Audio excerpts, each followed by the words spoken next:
Hi, this is Guillaume from Ma Petite Maison. This video is a bit special, first because it's in English.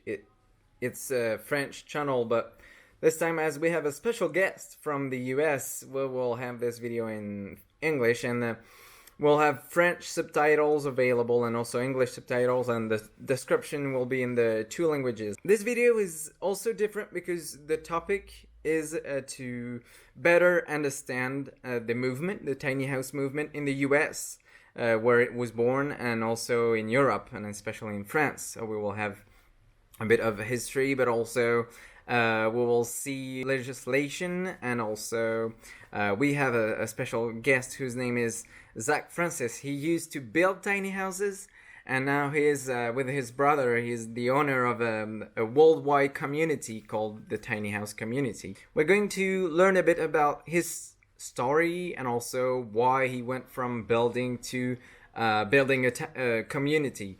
So, yeah, Zach, could you tell us more about you maybe and your project? Yeah, my name is Zach Francis, and I am currently one of the founders, the co-founder of tinyhouse.com.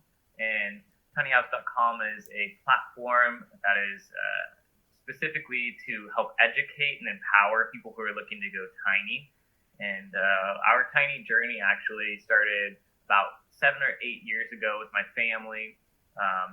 We had been building regular sized homes for a while. Our dad was a carpenter, he was a contractor, and so he always grew up teaching us how to build, and we built houses for a while, and then we finally decided to kind of branch off on our own and jumped into building tiny houses. So the first one, actually, we got the trailer and we put it inside my brother's garage, and it was so long that it stuck out the back of the garage, so they couldn't quite close the garage during the nighttime. But that was basically the beginning of it. It was very grassroots. We didn't have this big facility or anything. We just kind of naturally started, and our specific take that we wanted to go with was custom luxury tiny houses, which is back then it was kind of the first of its kind. We ended up actually getting, it was a pretty split reaction from the community. Some people were like, "Hey, you're completely ruining the tiny house world. It's supposed to be,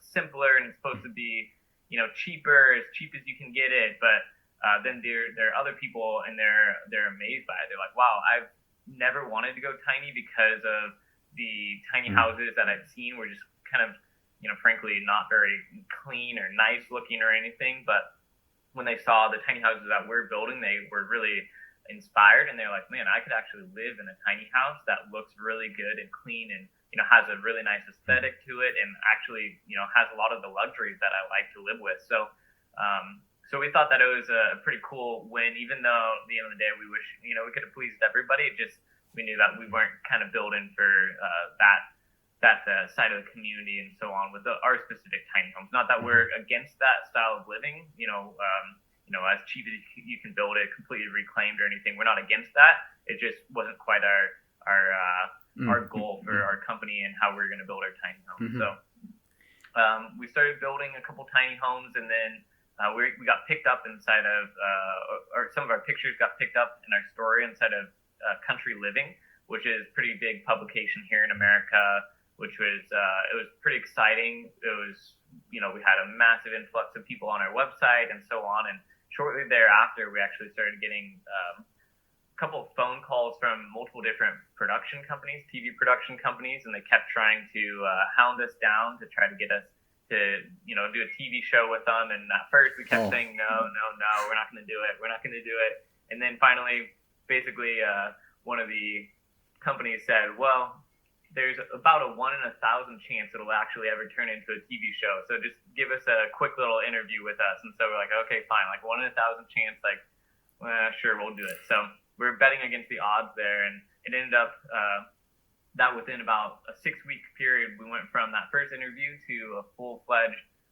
straight-to-air TV show series. And so it was pretty exciting, pretty cool to see how it kind of transgressed from there. But it was definitely a shock because, like I said, we were kind of playing against the odds. We weren't really like wanting to be on TV, but it all of a sudden kind of just naturally took off and happened, and we were able to, represent the tiny house community. least an aspect of it on the TV show, which was pretty fun. And it was cool because it was a family show. It was me, my wife, Jason, his wife, and then our brother-in-law and our sister. And so the six of us were on the show, and it had obviously all its ups and downs. There's really tight deadlines. There's different aspects of it that were super stressful and not our favorite, but it kind of just naturally grew from there. And the TV show series kept coming along, and we kept building more tiny houses. And so that was kind of really the gist of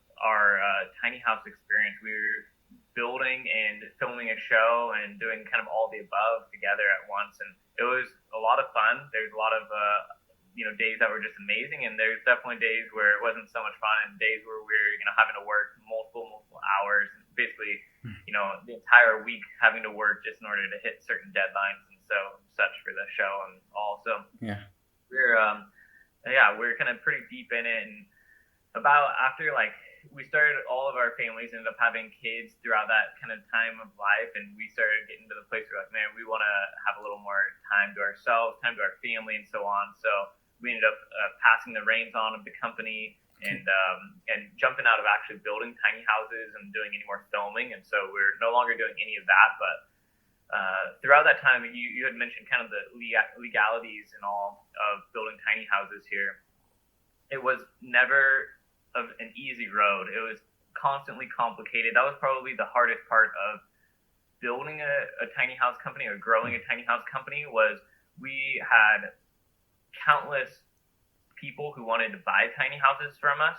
Every single day we'd have at least 50 to 100 leads coming in, and obviously some of them are just tire kickers. They weren't positive if they're actually they probably would never buy a tiny house, but we probably had a good handful of people pretty much every single day that would, if they had money in their hands, they would have given us the money to build a tiny house for them. But the problem was that obviously they had nowhere to.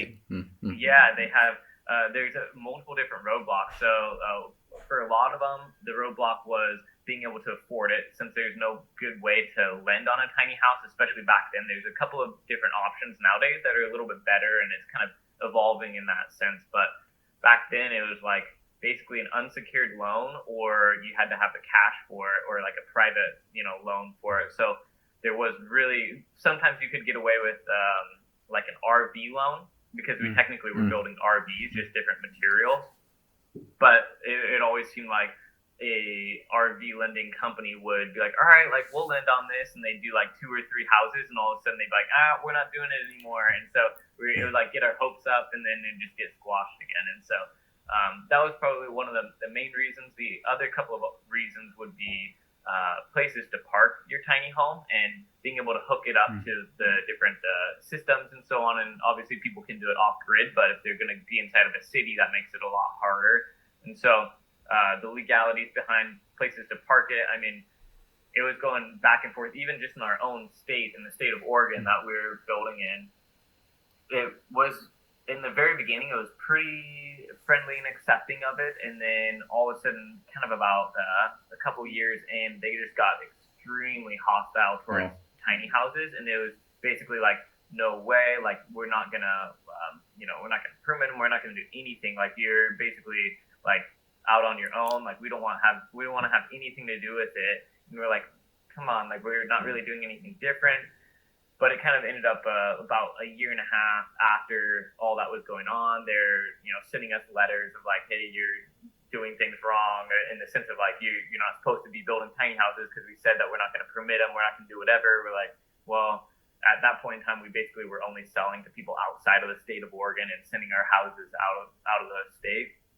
And so we kept building because we were just going along like we normally were, and as if we were inside of any other state, because we weren't technically doing anything illegal. They're trying to send us scary letters, and our lawyer is looking at them well, no, they technically don't have the ability to shut you down or do anything because you're not doing anything wrong, in a sense. And so we kept building, and it was kind of stressful because we're they don't even want us in their state. They literally told us to go to a different state and build tiny houses. There's a point in time where they told us to, and so it was definitely not an easy road. They did not make it friendly or easy or nice, but it kind of was one main person who was pretty against tiny houses at that point in time, and then he basically overstepped his bounds in what he was doing, kind of like I just said, and then he ended up. I'm not positive if he got fired or if he decided to leave, but basically at that point it was like a switch, and so ever since then it's not like it's all easy peasy nowadays, but it definitely was a big switch, and they became so much more friendly. They wanted to help and try to figure out a way of like how do we actually like handle tiny houses, whereas before they basically like we don't want anything to do with them, get them out of here. But now they're kind of like, okay, like let's see how we can legally fit them into what we're currently doing. So that was definitely a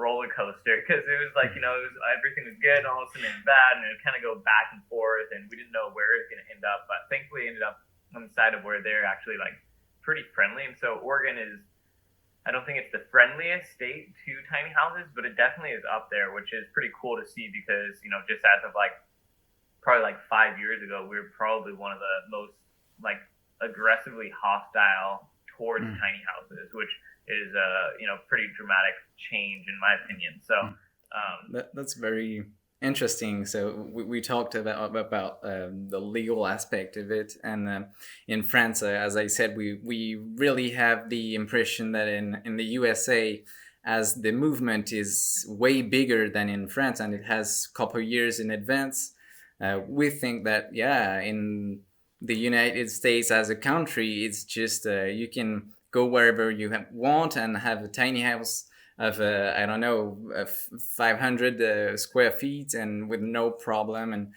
But what you just said is that there's states, and the states don't have the same rules, and sometimes the state just change the rules, and you just have to adapt. And also in the states you have the counties, and you also have, as we have in France we have the country, but also the regions and the departments and the cities.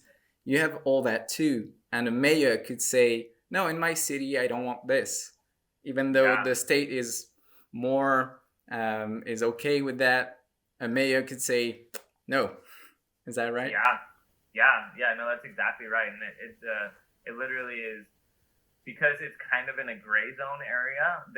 It was literally like every man for themselves. Like each department, each county, each city, everyone wanted to handle it differently, and still does want to handle it differently. So it definitely is not necessarily like just straight across the board widely accepted yet. But I would say though that for the most part, it's much more so on paper that it's giving people troubles and struggles is on paper, and it's not really. I've only heard of a couple of stories where people had their tiny house parked somewhere, and then they got like a notice from the city or the county saying you got to move this tiny house because it's not allowed here. But that's only happened, like I said, I probably only heard of like 3 or 4 of those stories across like the hundreds of tiny houses that are out there. So for the most part, it definitely is on paper, but kind of what we like to say and how we envision it is basically like, if somebody complains about your tiny house, then the city will, handle it however they choose to handle it.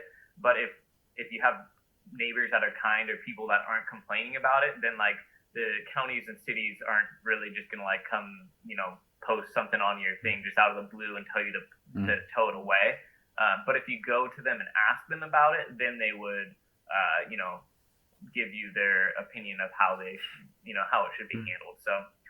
It's not necessarily as much like, even though it's been pretty hostile towards tiny houses at different places and different times, people aren't just like, towing tiny houses away and getting rid of them and so on. It's mostly just like on paper that is how they're choosing to handle it. And I think some of it is due to the fact that, kind of like you're saying, like some of the mayors, we've, kind of heard that some of the mayors will be like, well, if this tiny house burns down in my city and somebody gets killed or it hurts somebody or anything along those lines, then it's going to come back and reflect poorly on the mayor.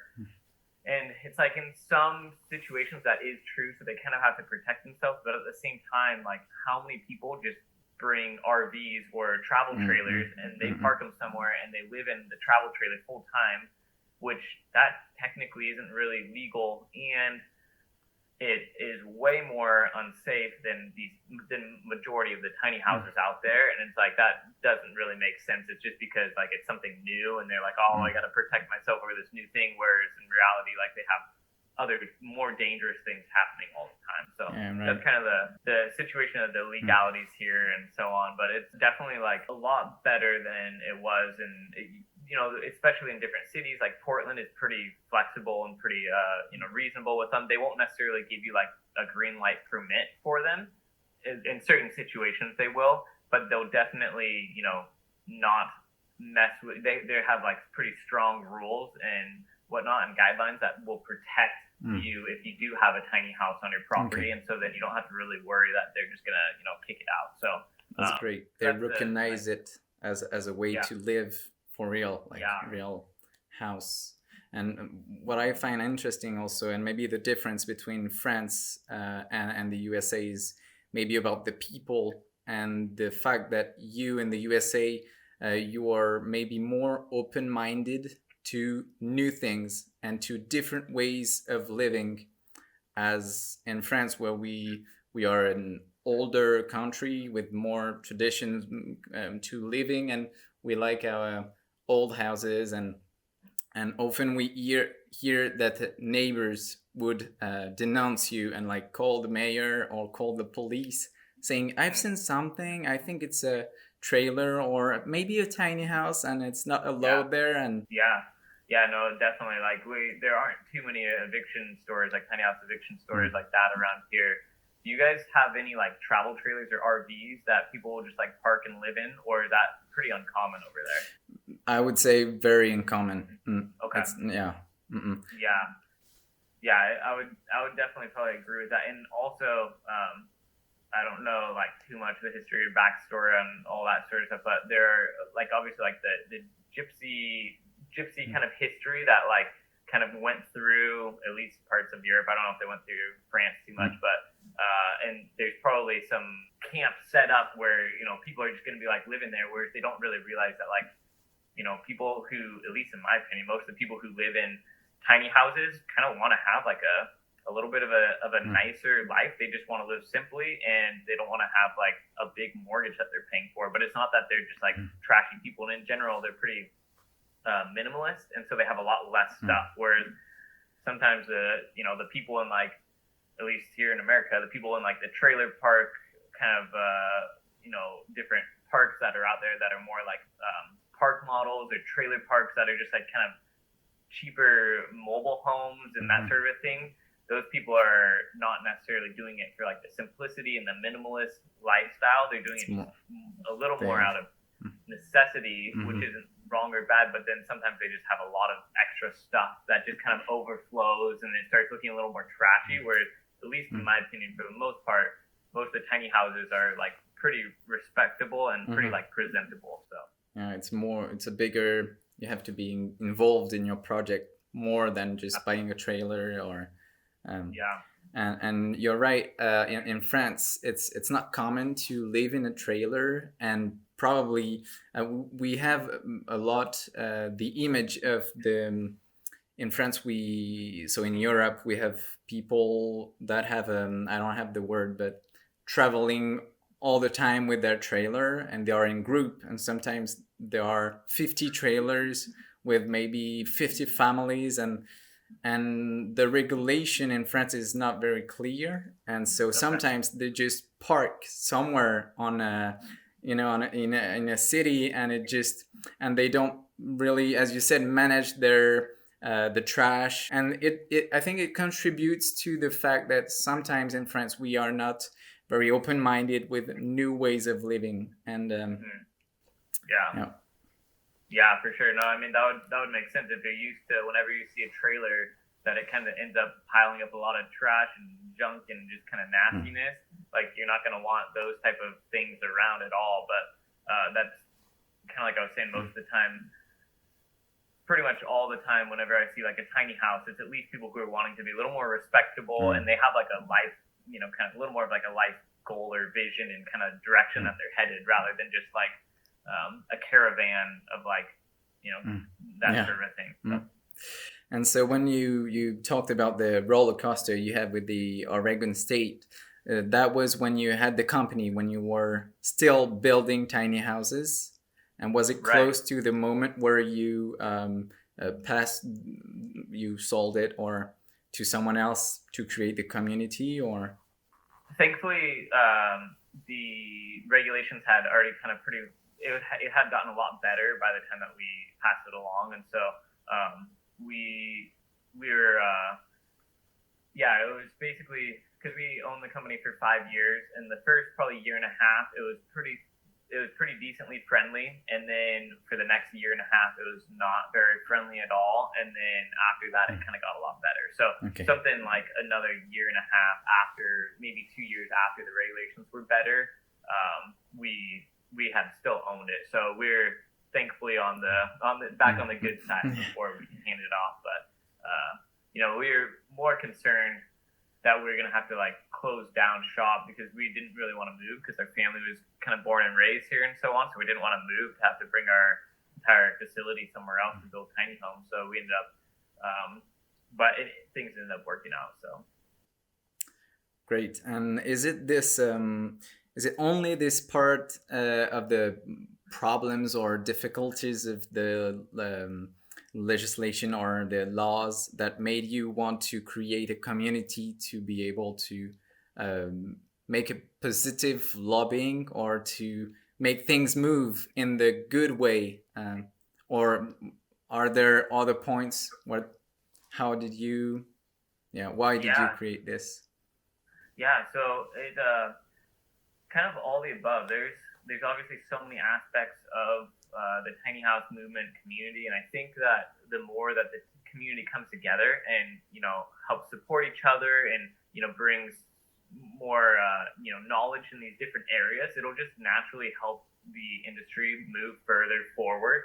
Because if somebody over in Oregon figures out how to finance a tiny house, but nobody else in the rest of the state knows of that that way to finance it, it's not going to benefit the rest of the industry. But if you kind of bring everybody together and this person shares this bit of knowledge and this person shares this, it kind of all just naturally flows a lot better. And what we kind of found when we were doing our tiny house building company, that not all of the companies, but a lot of the tiny house building companies were kind of like, segregated. And it was a little bit like, hey, come learn all of your information from us as a tiny house builder. And so people would go and they'd get all their information from one specific builder, which may or may not have been 100% true, or maybe it was true in some applications, but not fully true, or maybe whatever it was. So we realized that there wasn't, that there's some biases and some, reasons that some builders and whatnot were kind of giving certain information. And then we just kind of figured, hey, if we connect all the dots, it'll just grow and it'll further a lot faster. And so yeah, that's kind of one of the main reasons. And then also during the when the COVID lockdowns happened and we realized that all of the in-person tiny house events weren't happening, we realized like, hey, this is a cool opportunity to bring the community together and help people, encourage people, and just help people still see like, hey, there's a light at the end of the tunnel. There's we are making progress towards better legalization and so on and all that type of a thing. And so that's when we started putting on the actual online conferences. And from there, it just kind of naturally just expanded and kept growing. And we realized like, hey, like what we saw a need for something, and we were pretty sure that the need was there. And then after our first event, we're like, oh, the need was definitely there. And people were definitely like ready to hear the different aspects of it and so on. So that's kind of how it grew. And then from there, yeah, the online tiny house community that I think is really cool to help people, be able to engage with others and ask questions and figure more things out and so on. I think that was a cool aspect that brings people together year round rather than just specifically, the big event, which is a lot of fun. So. Yeah.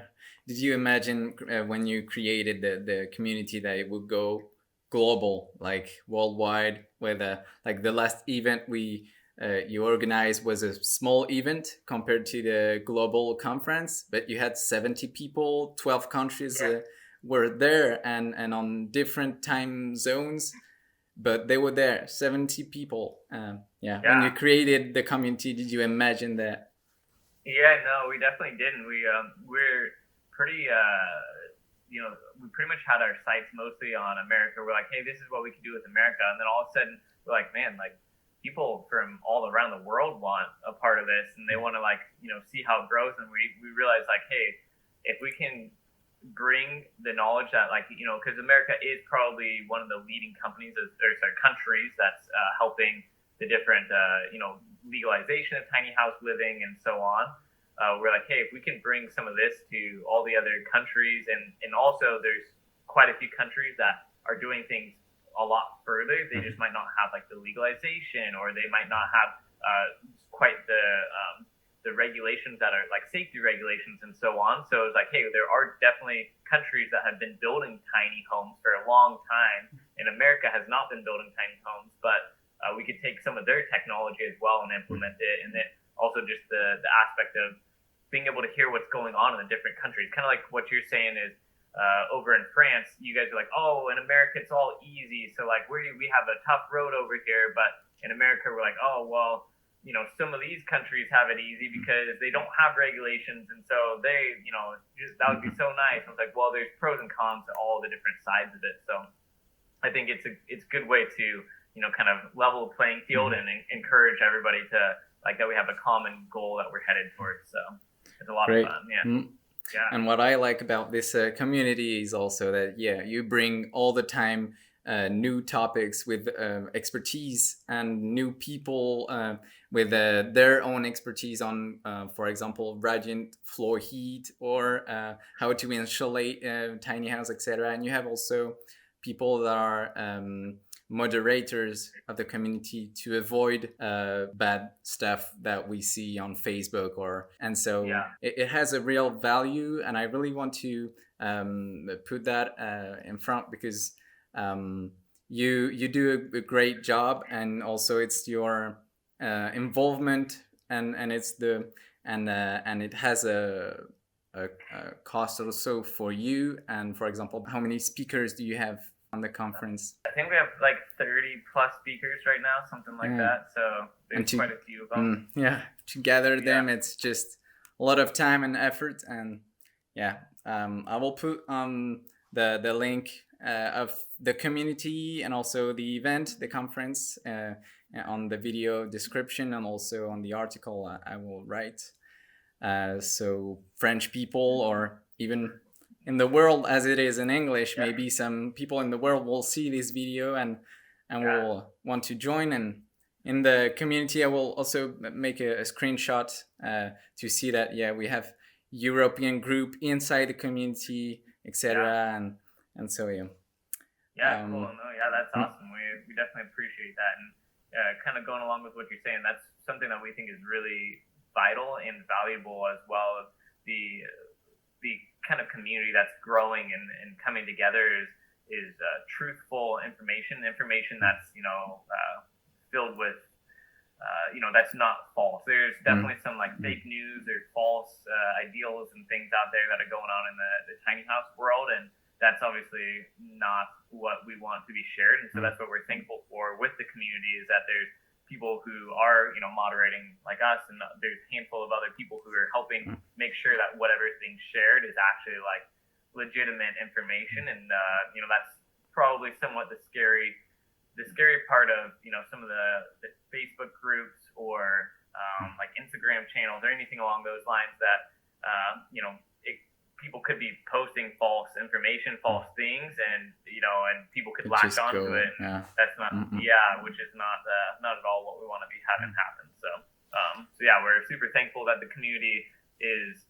for the most part, wanting the right information shared, and so they're working hard to make that happen. Great, and well, thank you very much, Dak, for this discussion, and thanks again for all the work you're doing with your brother and Jason, and thank you very much. We'll see each other at the conference with all the people that will see this video. I hope so. La Petite Maison will be speaking, and last time we had Jess Sheffer. Will we have Shepard to Yep. this one? Yeah, Great. You'll be there again. Yeah. It's Yeah, for sure. the legend. Yeah, seriously. Yeah, it'll be a lot of fun. Yeah, and the event is September 30th through October 2nd. So it's the Thursday through the Saturday. Yep. Awesome. Thank you again. Good stuff, and thanks so much. It's been a pleasure speaking with you.